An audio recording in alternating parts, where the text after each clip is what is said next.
Hello guys, good day. Yan, dito ulit tayo sa ating service. Dito sa ating Honda City 2011.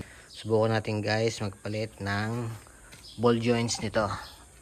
At umorder na ako online, ball joints. Napalitan ko na ito dati guys. Una kong palit dito, ang brand niya is 555.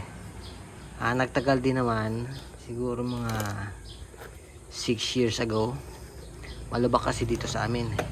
Ngayon ito ay pinalit ko. Ayan. KYB. Ito yung original niya. Ito yung OEM na una kong tinanggal. Tapos ito yung KYB. Ayan siya.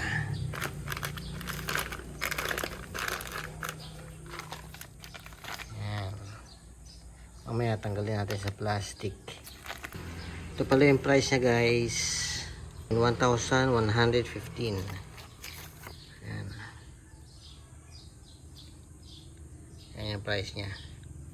So lagay ko na sa description box kung saan ko siya nabili. Share ko na lang yung link. Tapos may kasama siyang sticker. Ayan. Siyempre guys, safety first, lagay tayo ng kalso. Tapos naka handbrake. Ayan. Mas maganda guys kung meron kayong jack stand. Ako kasi walang jack stand. So, dalawang jack na lang ang gagamitin ko.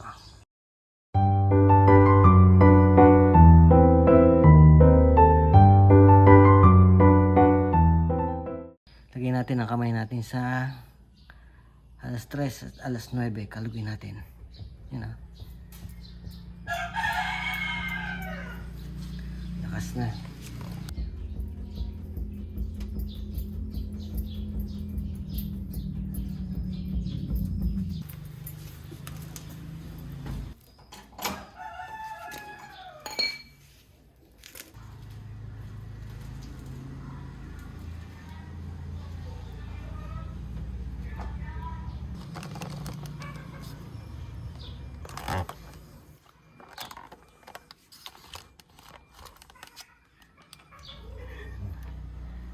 Natin to.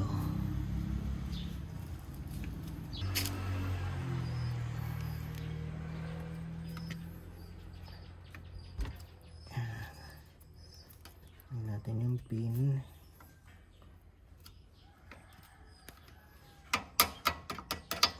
Cutter pin.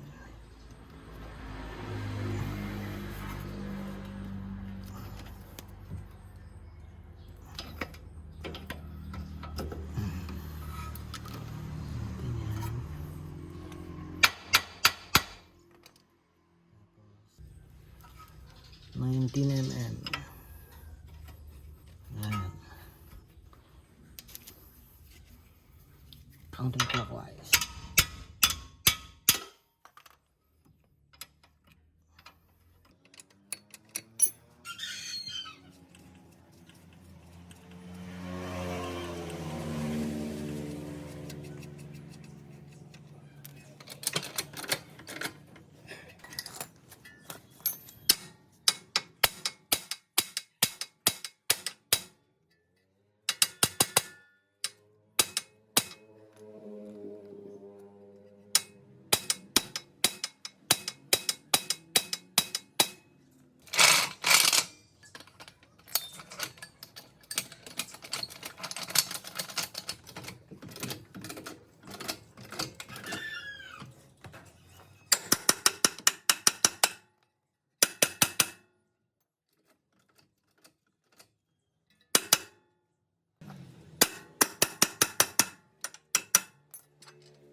Ayan, papalitan natin.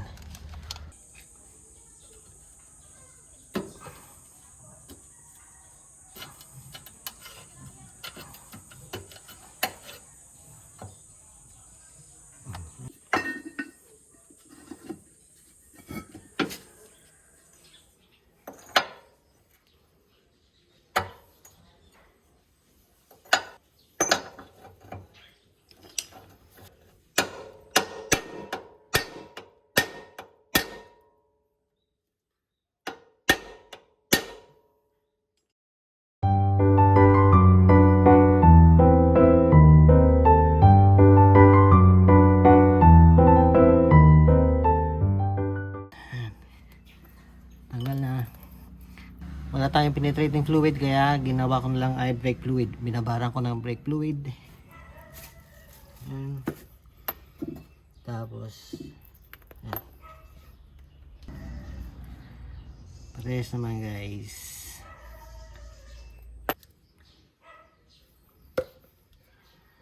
Ating konting grasa.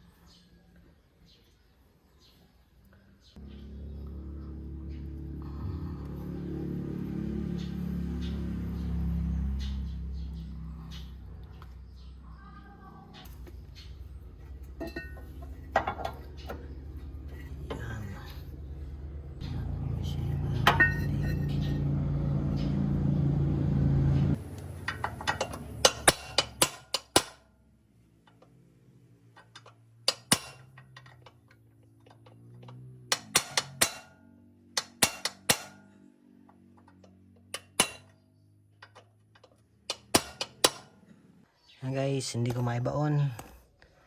Matigas. Yan pa. Tigas siya. Yan. Yan gagawin ko, tatanggalin ko na itong control arm. Ayan. Tanggal tayo ng tornilyo doon. Tapos itong tornilyo yan. Yan. Tanggalin natin yung mga yan. Tatlo lang naman, 1, 2, tapos sa kabila.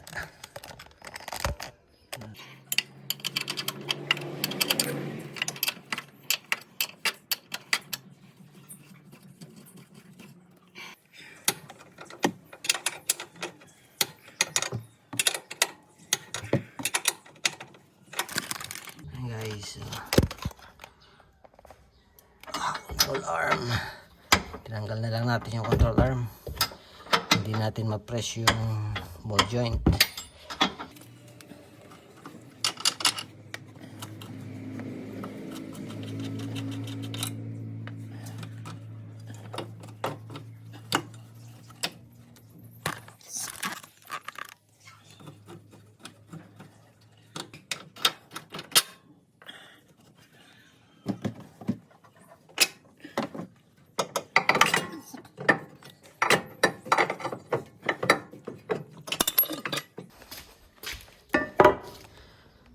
I-check din natin yung control arm. So okay pa siya. Hindi pa punit.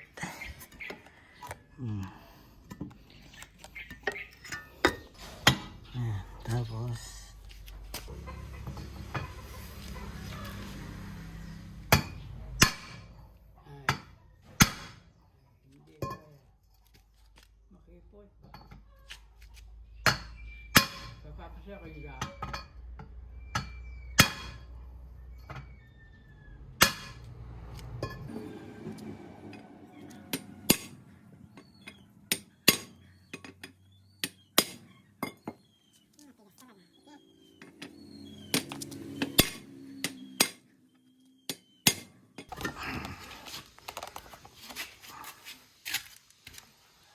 dapat guys.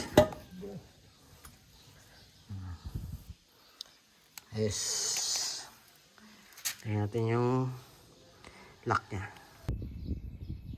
Ayan, lagay natin yung lock.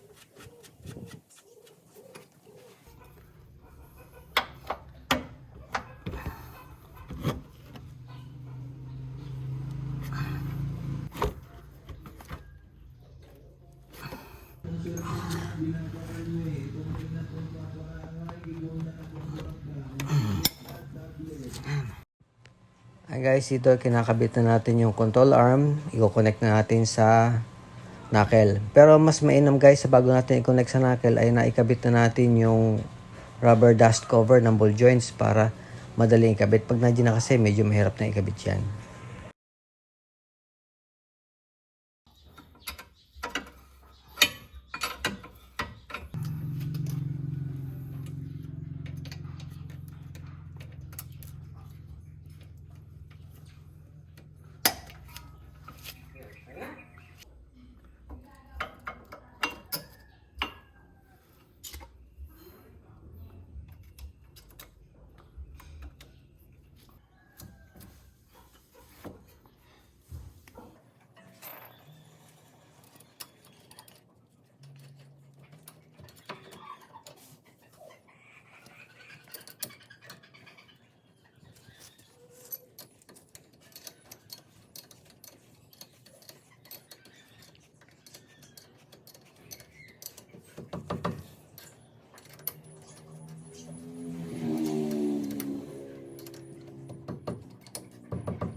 So ayan guys, naayos na natin itong side na to at dito naman tayo sa kabila.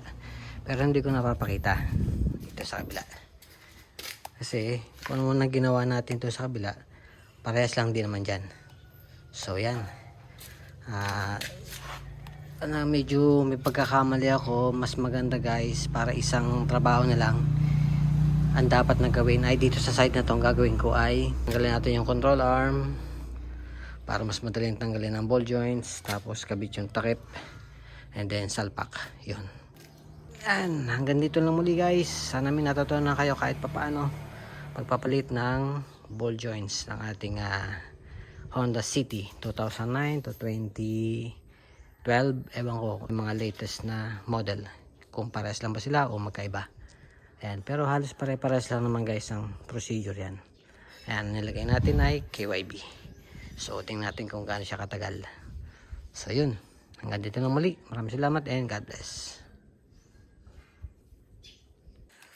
Ito yung isang control arm guys. Yung sa driver side. Ano, hindi pa naman gaano. Pero palitan na rin natin kasi halos ganun na rin naman eh.